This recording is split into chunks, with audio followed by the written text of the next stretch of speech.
What's up, YouTubers? It's me, Jaguar Productions, doing a video review on Thunderbolts. Now, before we start, just so you know, this is a spoiler review. So if you haven't seen the movie yet, please exit the video and come back to it after you've seen Thunderbolts. Now, to start off, I just want to say that I wasn't too sure about the film at first. Like, I was very skeptical of it, because you know of how Marvel hasn't really put out a bunch of good films in these past few years, other than like No Way Home and Deadpool & Wolverine. I mean, like, but so yeah, like I wasn't really sure this film was gonna do any good in terms of quality storytelling for people. But after hearing some stuff on TV and online, how people saying how it's a game changer and how it's the best film since Endgame, like, I was like, okay, alright then, nice. See, so I felt very surprised and invested at the same time, so like, alright, and I was like, okay, I'll go see it, see what this is about. So, and I gotta say, like, after seeing it, I was very impressed with this. I was very surprised and impressed with the storyline. I mean, like the way how it started out with Yelena talking about herself, how she feels this sense of emptiness, like her life is pointless type of thing, after losing people she cared about, like Black Widow. And of course, you're introduced to Valentina, where she talks about her impeachment and illegal operations such as Sentry, who of course is the main villain of the film. And of course, later on, you have a bunch of anti-heroes, including Yelena, all go to a warehouse where they were all sent to kill each other, realizing they were being incinerated there, along with evidence of the operations from Valentina.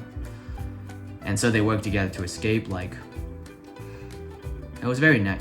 I was very good pacing of the story so far. And of course, you get introduced to Bob, and he's of course introduced as a very harmless guy, and how the characters were all just interacting with each other. And of course, you also have Red Guardian. They're showing up to give him a lift, and of course you have Bucky Barnes saving the characters from the military cars. But of course, he yanks Red Guardian's limo and has them tied up. But of course, they all team up to try to turn in Valentina. But they all come face to face to Sentry, in which they find themselves powerless to him, and you have Sentry become like a shadow version of himself, where he's turning everyone, become part of his shadow void. And you have Yelena charging in there, trying to help Bob out, and you learn a bit more about about Bob's life, what his trauma was like to him, and of course, eventually, and like how Bob tries to fight the void, but he keeps getting stronger.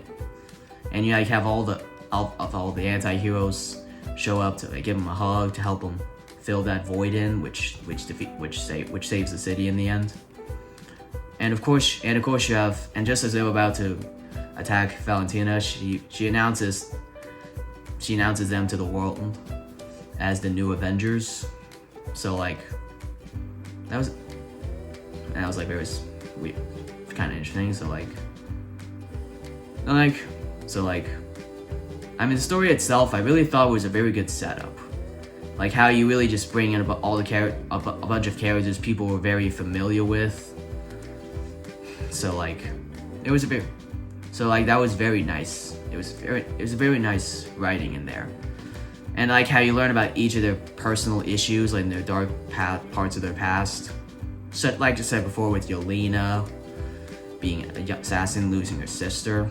And of course you have John Walker losing his wife and child because he was so torn from his being ripped the title of Captain America. So, and a bunch of others like Bob's traumatic life. Like, really, I guess it's a nice little message to the audience about how sometimes you find yourself feeling a sense of emptiness, and maybe the only way to fill that void is with being with people who care about you. Like, that was very nice.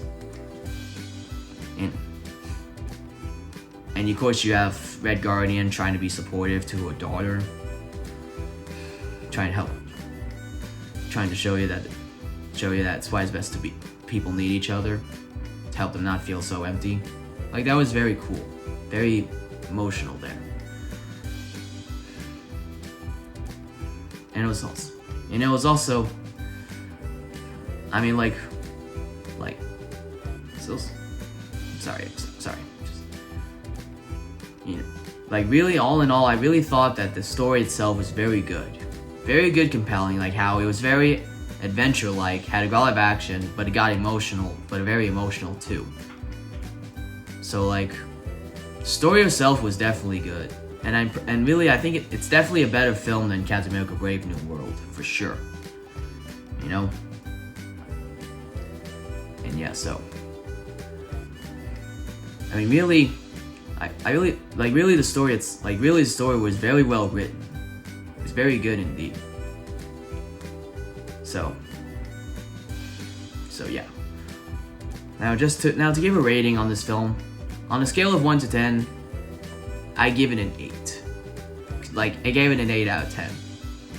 I give the -2 points because how in the end, how Valentina announces all the characters as the new Avengers to the world. I thought that seemed kind of weird. Like, you know, I mean, I get the reason why she did that, because, you know, the story itself was about how the Avengers are gone, they have no one to protect them. So who will be the new heroes to step in? And, like, but really, I kind of wish she would have announced to the world as Thunderbolts, because, you know, that's the title of the movie. But, I mean, really, my other claim was how she managed to not get impeached for what she did. Like, seriously, I mean, maybe the reason why was because how she announces them as the new Avengers, so it'd be like bad publicity for the government. But still, she should have been detained in some way. Like really, the only change that I would made was how all the characters were announced as Thunderbolts to the world, and Valentina was put in custody. So yeah. Also, or at the very least, I would have maybe made so that Sentry killed her. That would have been better. So, yeah. So, like, really, all in all, I thought that the Thunderbolts film was very good. I mean, is it a game changer? Sure. Is it the best film since Endgame? No, I mean, personally, but I do consider it like the third best film since Endgame. With second being Deadpool, Wolverine, first being Spider-Man: No Way Home. Like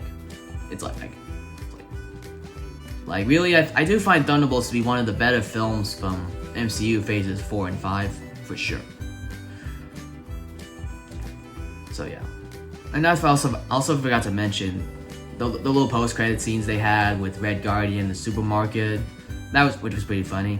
Not to mention the one in the end where the Thunderbolts spot the Fantastic Four ship flying into their atmosphere. That's a very nice setup to a Fantastic Four. I really liked it.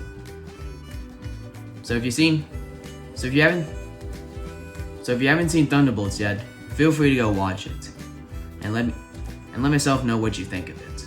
And be on the lookout for other films I have in stock coming out too, such as the Minecraft film, Fantastic Four, of course, and many others. And don't forget to like, comment, subscribe for more videos by Jaguar Productions. Peace.